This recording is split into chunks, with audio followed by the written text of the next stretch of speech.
바로 그때였습니다. 거실에서 굉음처럼 울려 퍼지는 박진석의 고함 소리. 이 나쁜 것, 어디서 감히 아버지한테 대들어. 뽀글머리에 청바지를 입은 영나가 아버지 앞에서 눈을 동그랗게 뜨고 맞서고 있었습니다. 자신의 삶을 택하겠다며, 더 이상 부모가 정해준 길을 걷지 않겠다며 영나는 목소리를 높였습니다. 누굴 위해서 그렇게 살아야 하는데요? 찰싹. 진석은 자신도 모르게 영나의 뺨을 내리쳤습니다. 뛰쳐나온 고성희와 성재.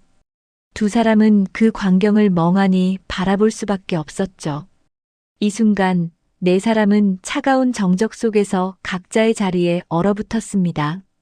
오직 성공을 위해 달려온 냉혹한 아버지 박진석. 그의 그릇된 가치관을 부추기며 기생하던 계모 고성희. 오랫동안 무기력의 늪에서 헤어나지 못했던 장남 성재. 그리고 이제 새로운 삶에 눈을 뜨고 몸부림치는 딸 영나. 이제 이 집안에 고요히 흐르던 가식, 어린 질서는 완전히 무너졌습니다. 그들은 함께 오랜 어둠의 터널 속으로 빠져들고 있었죠. 돌아갈 수 없는 그 깊은 어둠 속으로. 공기는 차갑기만 했습니다. 깊은 밤까지 박진석은 기진맥진한 채 서재에 앉아 있습니다. 얼마 전 성재의 연애 상대라는 여자애의 아버지가 찾아온 기분 나쁜 사건까지 되씹고 있습니다. 세상에 그리 무식한 집안의 처자와 연애질을 하겠다는 성재에게 크게 실망스러울 따름입니다. 얼굴은 반반하고 당당한 눈빛과 태도는 그럭저럭 봐줄만 했지만 결국 우리 사업에 도움이 되지 못할 여자는 애초에 사귀지 않는 것이 좋다는 성희의 의견이 100배 맞는 말이었다는 생각이 듭니다. 첫째 아내가 바람나서 집을 나간 후 아들 성재는 항상 무기력해 보였습니다. 그래도 둘째 부인 성희는 부실한 성재를 항상 걱정해 주었습니다. 최근 들어 회사 일에 성과를 보여 부사장으로 승진까지 시켜주었는데 무일푼 집안의 직업도 없는 여자를 사귄다니 성재는 아직 멀었구나 싶습니다. 하지만 찰떡같이 믿었던 영나는 어째서 이 지경이 되었을까요? 그는 성희가 진화그룹과 혼사를 너무 빨리 진행시키나 싶어 딸 영나의 의견을 들어주었던 자신이 실수했다는 생각도 들었습니다.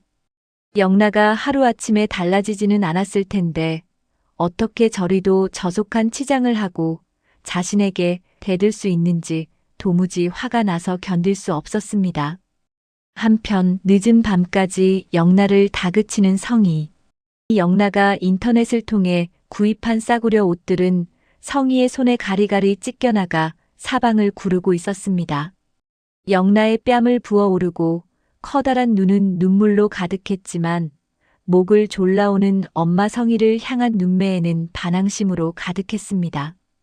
남편 진석을 대신해서 영나를 다시 과거의 모습으로 되돌려 놓아야 합니다. 얼르고 달래고 그리고 협박으로. 내일부터 이 집에서 한 발짝도 못 나가. 웹툰 연재라니? 안 된다고 몇 번이나 말했니? 이게 다 이지환이 때문이야. 우진이 일은 다 끝났어. 그리고 이 정도로 미친 네가 우진이 얘기를 하면 아빠가 널 믿어줄 것 같아. 앙칼진 목소리를 메아리처럼 남기고 성희는 방을 떴습니다. 그렇게 영나의 아버지 설득 2단계는 끝이 나버리는 듯 했습니다. 하지만 그럴수록 영나의 반항심은 눈덩이처럼 커질 뿐이었습니다. 영나의 계획 속에 아버지에게 소리칠 생각은 없었지만 가슴이 터질 듯한 순간을 스스로 제어할 방법은 없었습니다. 고성희의 집에서 뜻밖의 박성재 부사장님을 마주하고 돌아오는 길, 은호의 손은 멈추지 않았다. 휴대폰을 꺼내 이 지역의 번호를 누르는 손가락이 미세하게 떨렸다. 지역 선배. 그의 절친 박성재 부사장.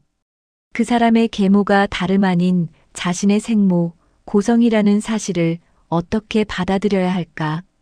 마음 한구석에서는 이것이 악몽이기를 바랐지만 현실은 냉혹했다. 밤은 깊어가고 있었다. 사무실의 형광등 불빛만이 고요한 빌딩을 밝히고 있었다. 지역은 책상 위에 쌓인 서류들과 씨름하며 하루를 마무리하고 있었다. 문이 열리고 은호가 들어섰을 때 그는 무언가 심상치 않은 분위기를 직감했다. 은호의 얼굴은 창백했고 두 눈은 불안과 충격으로 흔들리고 있었다. 선배. 은호의 목소리가 떨렸다. 제 계획은 우진이가 부산에서 건강을 회복하고 학업을 마치든 취업을 하든 자기 길을 찾을 수 있게 돕는 거였어요. 그저 동생이 행복하기를 바랐던 거예요. 잠시 숨을 고르던 은호의 두 눈에 눈물이 맺혔다. 감정이 북받쳐 올랐다. 그런데 은호의 목소리가 격양되었다. 그 여자가 우리 가족을 협박했어요. 어머니를, 동생을, 우리 모두를 위협했다고요. 더 이상 참을 수가 없었어요. 지역은 놀란 표정으로 은호를 바라보았다. 하지만 다음에 이어진 말은 그를 더욱 충격에 빠뜨렸다. 그래서 바로 그 여자 집까지 쫓아갔어요. 도대체 이 여자는 어떤 가정을 이루고 사는지 그 집안을 들쑤셔 놓으려고. 은호가 잠시 말을 멈췄다. 거기서 부사장님을 만났어요. 박성재 부사장님을. 이야기를 채 절반도 듣지 못한 채 지역은 갑자기 세상이 흔들리는 것을 느꼈다. 눈앞이 캄캄해지며 어지러움이 밀려왔다. 귀에서는 이명이 울렸고 가슴 한가운데가 조여들었다. 뭐라고? 지역의 목소리가 떨렸다. 박성재, 성재가. 맞아요, 선배. 부사장님의 새어머니가. 바로 그 여자 고성이었어요. 그 순간 지역의 왼쪽 가슴에 날카로운 통증이 찌르듯 엄습했다. 머릿속이 복잡해졌다. 오랜 세월 함께해온 친구.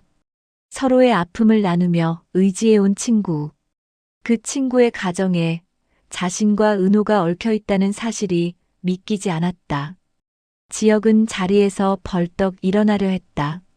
하지만 다리에 힘이 들어가지 않았다. 몸이 휘청거렸고 중심을 잃은 그대로 앞으로 쓰러졌다. 선배. 은호의 비명이 사무실 안을 가득 채웠다. 그녀는 급히 지역에게 달려갔지만 이미 그는 의식을 잃은 상태였다. 삐용. 구급차의 사이렌 소리가 적막한 밤하늘을 가르며 울려 퍼졌다. 차창 밖으로 보이는 서울의 불빛들이 빠르게 지나갔다. 구급차 안, 은호는 산소 마스크를 쓰고 누워있는 지역을 바라보며 떨리는 손으로 휴대폰을 꺼냈다. 아버님, 저 은호예요. 전화를 받은 지역의 아버지 상철에게 은호는 가까스로 말을 이었다. 지금 지역 선배가 갑자기 쓰러져서 응급실로 가고 있어요. 빨리 오세요. 전화 너머로 상철의 당황한 목소리가 들려왔다. 뭐라고? 지금 어느 병원으로 가는 거야? 세브란스 병원이요. 제발, 빨리 오세요. 은호는 간신히 대답하고 전화를 끊었다. 구급대원이 지역의 심전도를 체크하며 산소 공급량을 조절했다.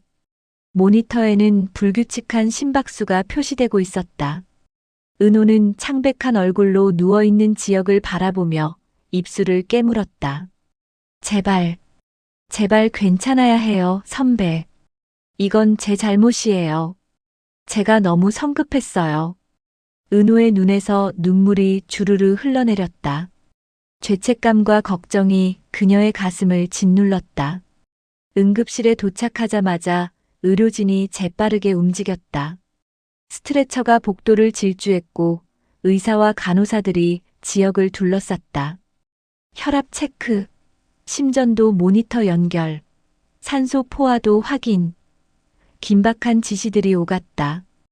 은호는 대기실에 홀로 남겨졌다. 차가운 플라스틱 의자에 앉아 두 손을 모으고 기도했다. 시간은 느리게 흘렀고 매 순간이 고문처럼 느껴졌다. 바로 그때 은호의 휴대폰이 울렸다. 화면에 박성재 부사장님이라는 이름이 떴다. 은호는 잠시 망설이다 전화를 받았다. 은호 후배, 지금 괜찮아요? 아까 그 일로 혹시... 성재의 목소리에는 걱정이 묻어났다. 부사장님, 은호의 목소리가 다시 떨렸다. 지금 병원이에요. 지역 선배가 갑자기 쓰러지셔서 응급실에 계세요. 전화 너머로 성재가 숨을 크게 들이마시는 소리가 들렸다. 짧은 침묵 후 그의 다급한 목소리가 이어졌다.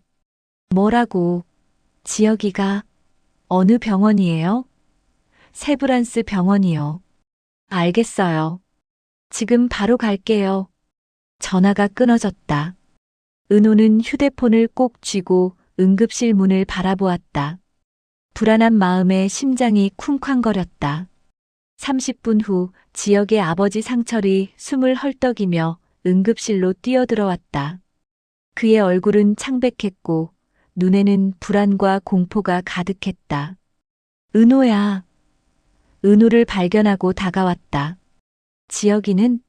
의사 선생님은 뭐래? 많이 안 좋아? 아직 검사 중이세요. 은호의 목소리가 잦아들었다. 의사 선생님 말씀으로는 심장 쪽에 문제가 있는 것 같다고. 은호는 고개를 떨구며 눈물을 흘렸다. 죄책감이 그녀를 짓눌렀다. 아버님, 정말 죄송해요. 은호의 목소리가 떨렸다. 제가 선배한테 너무 충격적인 얘기를 해서. 그래서 선배가 이렇게. 무슨 소리야. 수철 씨가 은호의 어깨를 다독였다. 내 잘못이 아니야.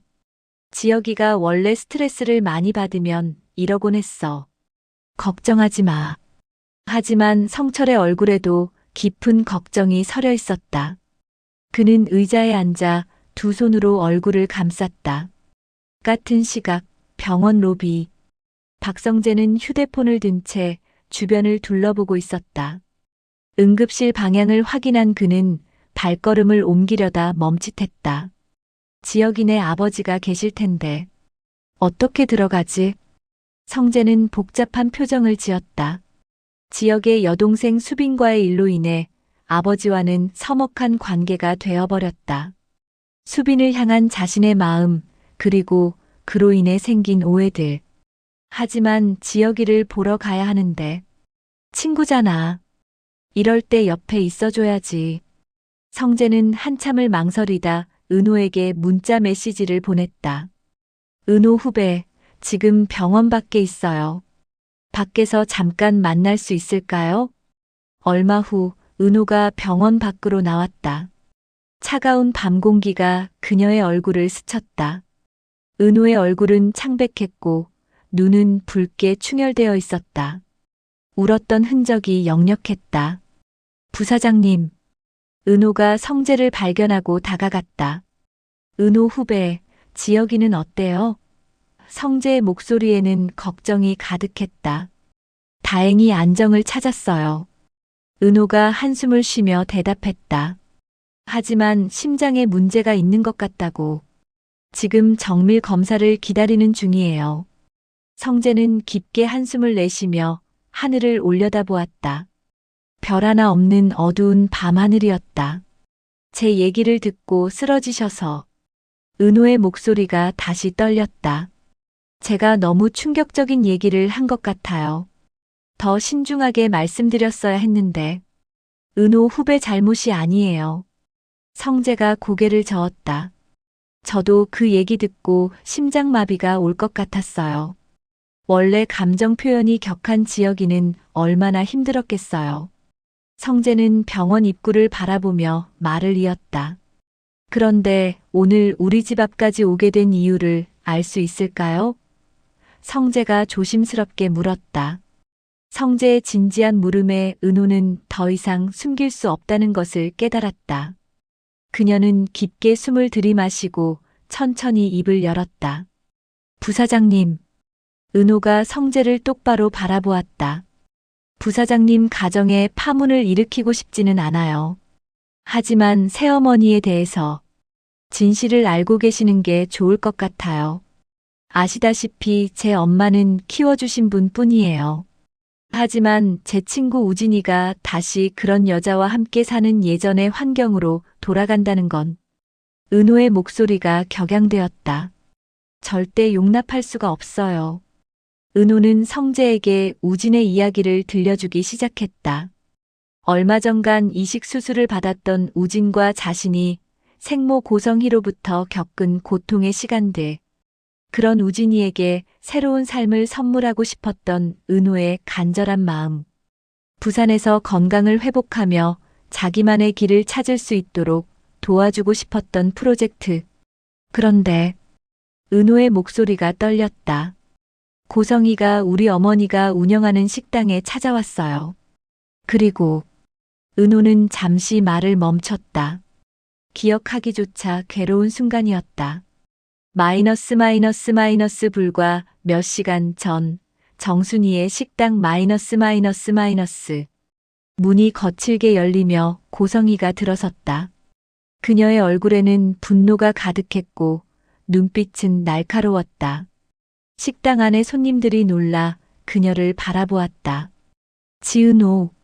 성희의 외침이 식당 안을 울렸다. 당장 나와. 어딨어? 주방에 있던 은호는 가슴이 철렁 내려앉았다. 어머니 순이와 동생 강호가 험한 꼴을 당할까 걱정되어 급히 뛰쳐나갔다. 뭐 하시는 거예요? 은호가 성희와 가족들 사이를 가로막으며 외쳤다. 당장 우진이 거처를 내놓으라고. 성희가 고함을 쳤다. 내 아들이 어디 있는지 당장 말해. 그럴 생각 없어요. 은호가 단호하게 대답했다. 우진이가 자기 인생을 살게 내버려 두세요. 그 애는 이제 당신의 소유물이 아니에요. 성희의 얼굴이 분노로 일그러졌다. 그녀는 은호에게 한 걸음 다가서며 도끼 어린 눈으로 노려보았다. 우진이는 내 우주의 절반이야. 성희가 소리쳤다. 내가 얼마나 많은 걸 희생했는데. 그 애는 내가 만든 작품이야. 넌 이미 간 값은 이미 받아갔잖아. 왜 그 애를 빼돌린 거야? 은호가 맞받아쳤다. 아무리 엄마라도 자식의 인생을 살아줄 수는 없어요. 그리고 우진이는 당신의 욕심을 채우기 위한 수단이 아니에요. 내가 살아있는 한 절대 그렇게 못하게 할 거니까.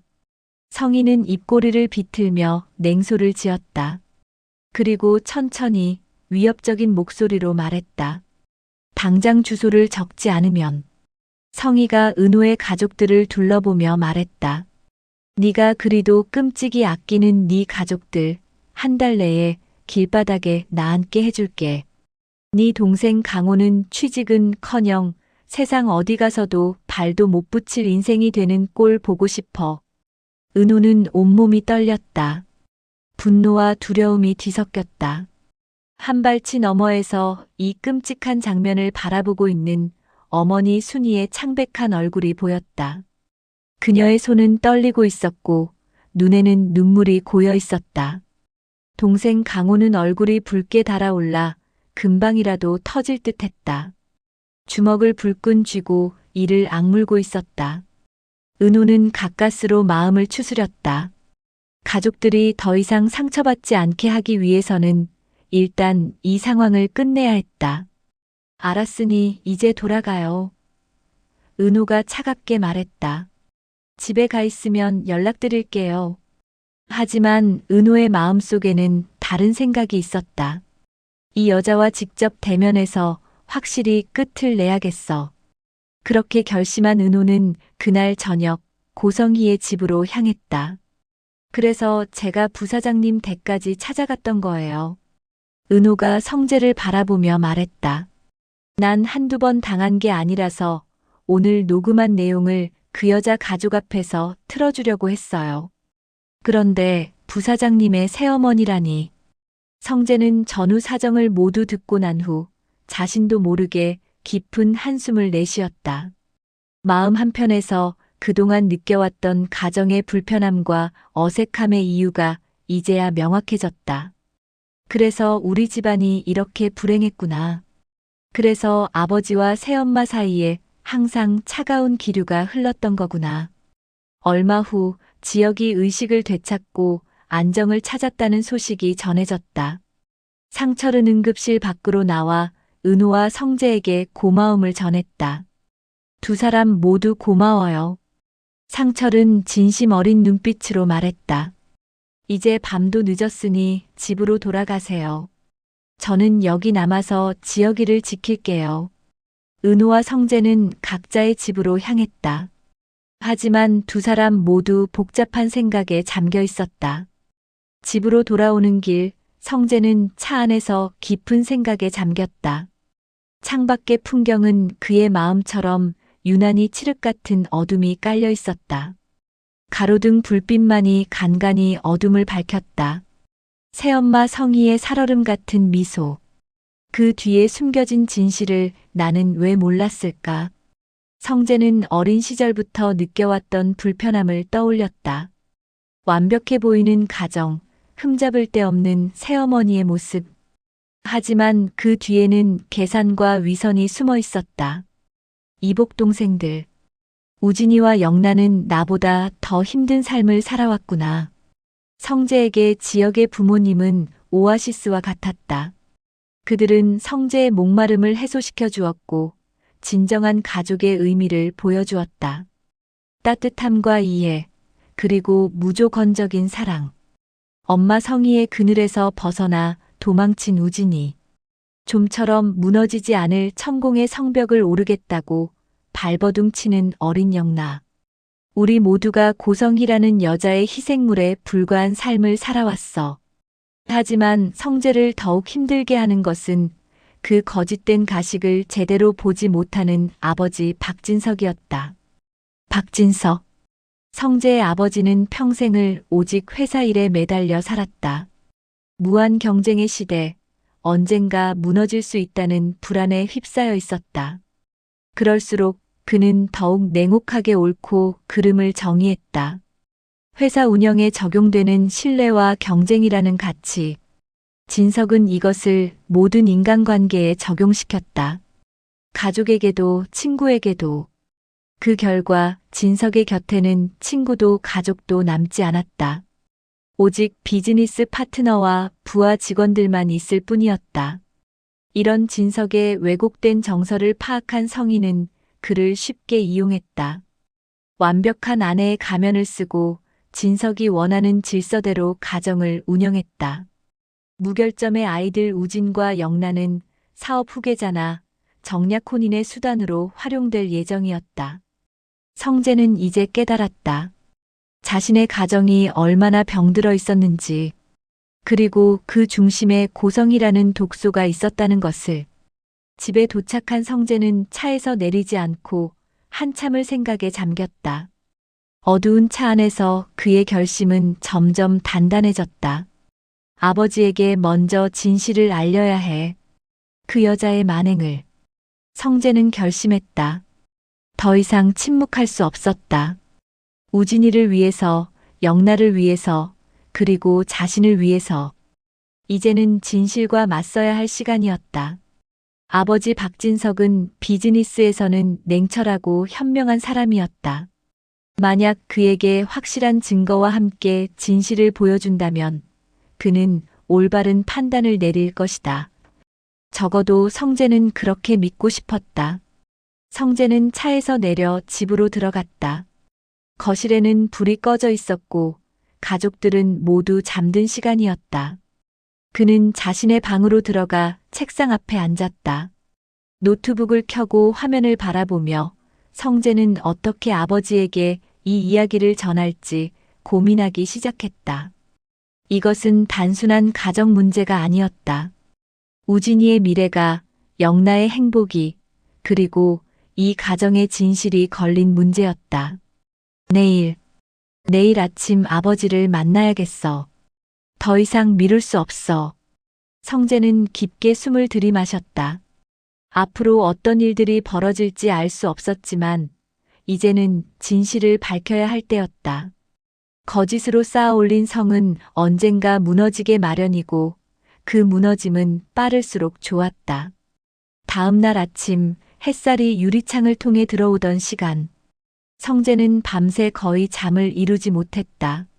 침대에 누워 천장만 바라보며 수없이 생각을 정리했다. 아버지에게 어떻게 말을 꺼낼 것인가? 어떤 순서로 진실을 전달할 것인가? 새벽 5시 성재는 침대에서 일어나 샤워를 했다. 차가운 물줄기가 몸을 적시며 정신을 또렷하게 만들었다. 거울 속 자신을 바라보며 그는 다짐했다. 오늘은 반드시 끝을 내야 해. 더 이상 거짓 속에서 살 수는 없어. 평소보다 일찍 회사에 도착한 성재는 자신의 사무실로 가지 않고 곧바로 회장실로 향했다. 아버지 박진석은 항상 새벽 6시면 회사에 출근해 업무를 시작하는 사람이었다. 성실함과 근면함으로 이 회사를 일궈낸 사람. 회장실 앞에 도착한 성재는 잠시 숨을 고르고 문을 두드렸다. 들어오게. 진석의 굵직한 목소리가 들려왔다. 문을 열고 들어선 성재를 보고 진석은 약간 놀란 표정을 지었다. 평소 같으면 출근 시간이 아닌 이른 시간이었기 때문이다. 성재야, 무슨 일이냐? 이렇게 일찍. 진석이 안경을 벗으며 물었다. 아버지. 성재의 목소리가 무겁게 가라앉았다. 들어주셔야 할 것이 있습니다. 잠깐 시간을 내주실 수 있으신가요? 진석은 아들의 진지한 표정을 보고 고개를 끄덕였다. 그는 서류를 내려놓고 의자에 등을 기댔다. 말해보거라. 성재는 주머니에서 휴대폰을 꺼냈다. 그리고 은호에게서 전송받은 녹음 파일을 찾았다. 손가락이 미세하게 떨렸지만 그는 재생 버튼을 눌렀다. 회장실에 여자의 목소리가 울려 퍼졌다. 고성희의 목소리였다. 우진이는 내 우주의 절반이야. 네 간값은 이미 받아갔잖아. 어디서 날 가지고 거래를 하려고 들어. 당장 주소를 적지 않으면 네가 그리도 끔찍히 아끼는 네 가족들 한 달 내에 길바닥에 나앉게 해줄게. 네 동생 강호는 취직은커녕 세상 어디 가서 발도 못 붙일 인생이 되는 꼴 보고 싶어. 녹음이 끝나자 회장실은 무거운 침묵에 휩싸였다. 진석의 얼굴이 점점 굳어졌다. 이게... 진석의 목소리가 떨렸다. 이게 누구 목소리야? 그의 얼굴에는 믿을 수 없다는 표정이 역력했다. 하지만 마음 깊은 곳에서는 이미 알고 있었다. 그 목소리의 주인공을. 어머니. 성재가 조용히 말했다. 고성희의 목소리입니다, 아버지. 바로 그때 회장실 문을 노크하는 소리가 들렸다. 성재와 진석 모두 문을 바라보았다. 들어오시죠. 성재가 말했다. 문이 열리고 은호가 들어섰다. 그녀의 얼굴은 창백했지만 눈빛은 단호했다. 밤새 각오를 다진 흔적이 역력했다. 회장님. 은호가 깊게 허리를 숙여 인사했다. 처음 뵙겠습니다. 진석은 은호를 물끄러미 바라보았다. 그는 이 젊은 여성이 누구인지, 왜 여기 있는지 아직 정확히 파악하지 못하고 있었다. 성재, 이분은? 진석이 아들을 바라보며 물었다. 은호 씨입니다. 성재가 대답했다. 방금 들으신 녹음의 당사자이십니다.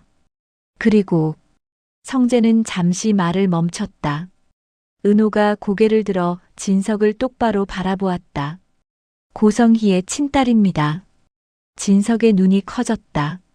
그는 의자에서 몸을 앞으로 기울이며 은호를 다시 자세히 바라보았다. 은호는 깊게 숨을 들이마시고 이야기를 시작했다. 목소리는 떨렸지만 그녀는 멈추지 않았다.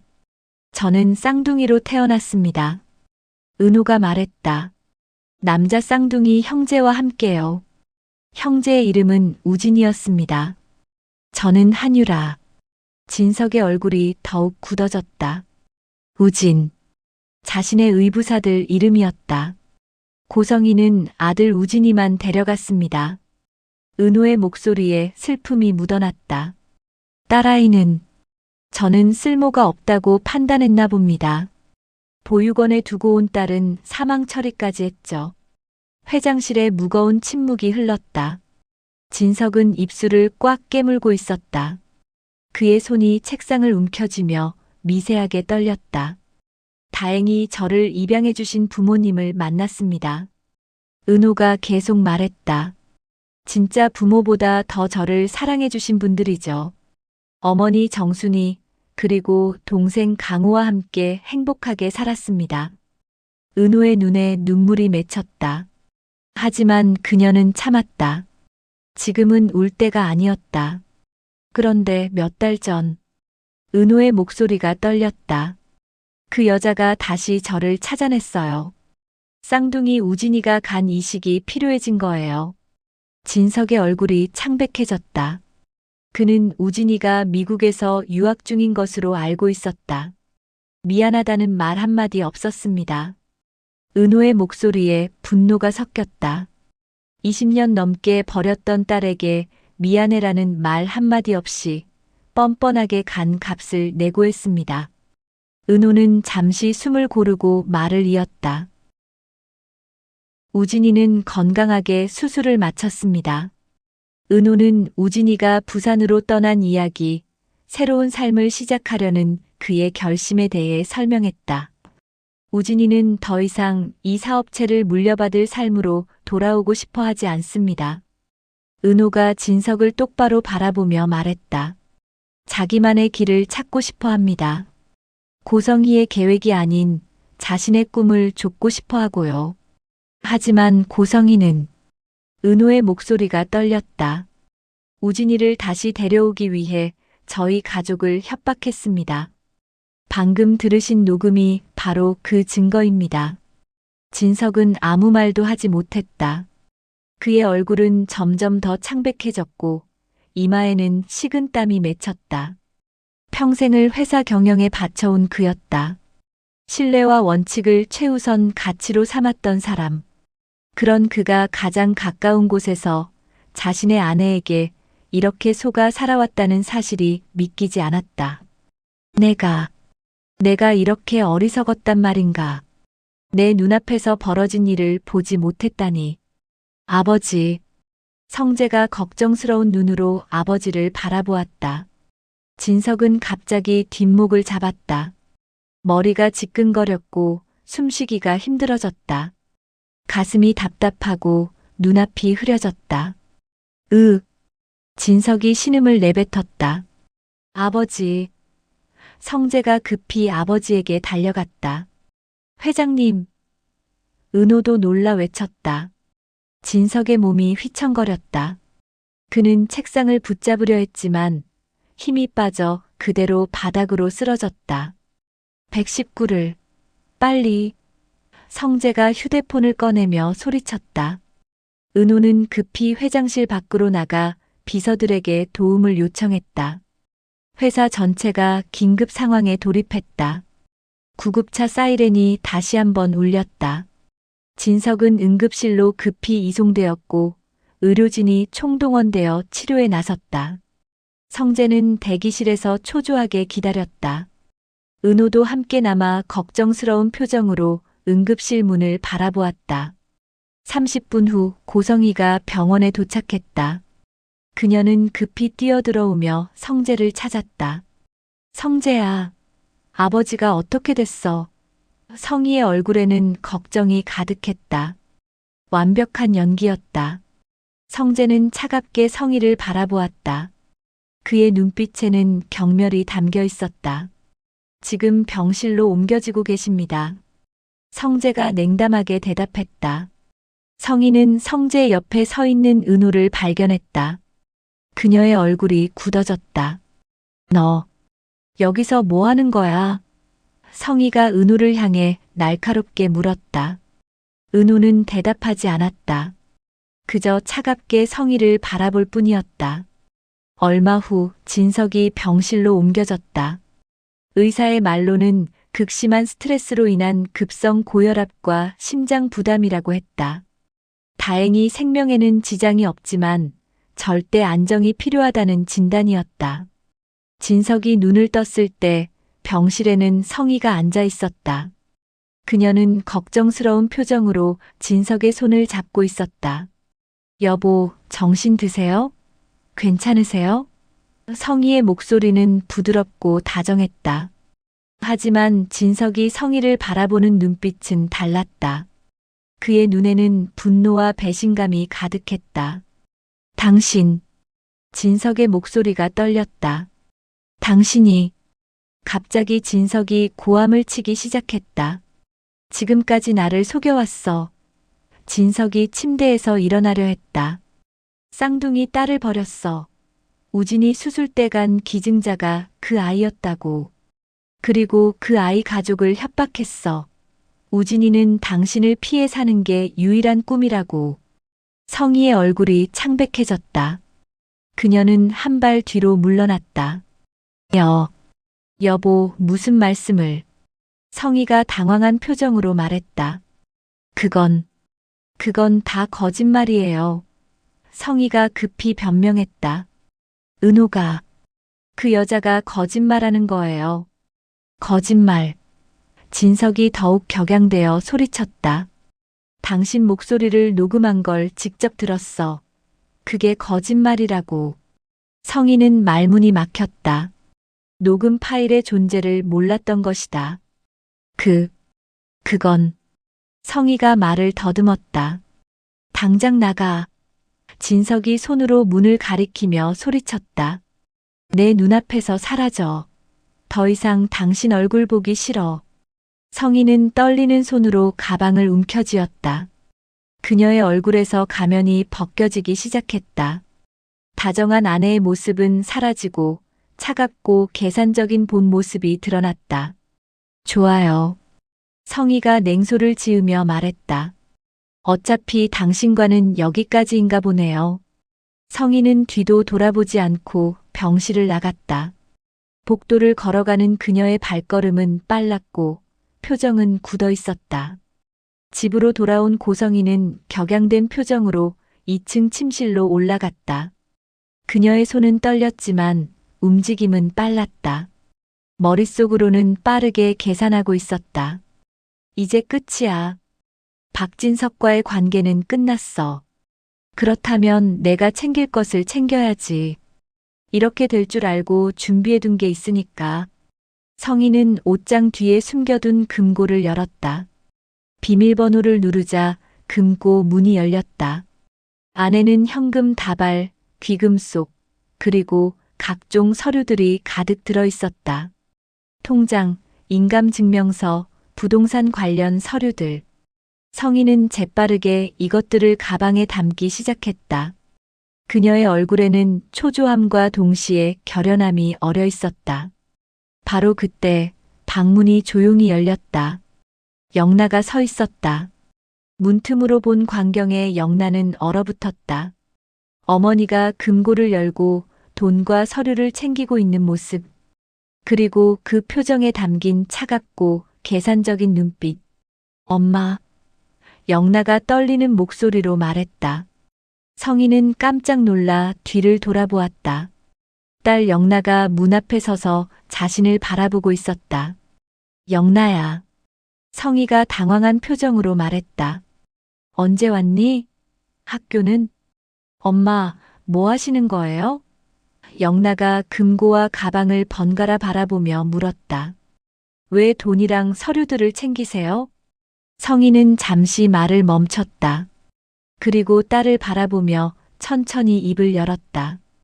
영나야, 엄마가 설명해 줄게. 지금 상황이 조금 복잡해졌어.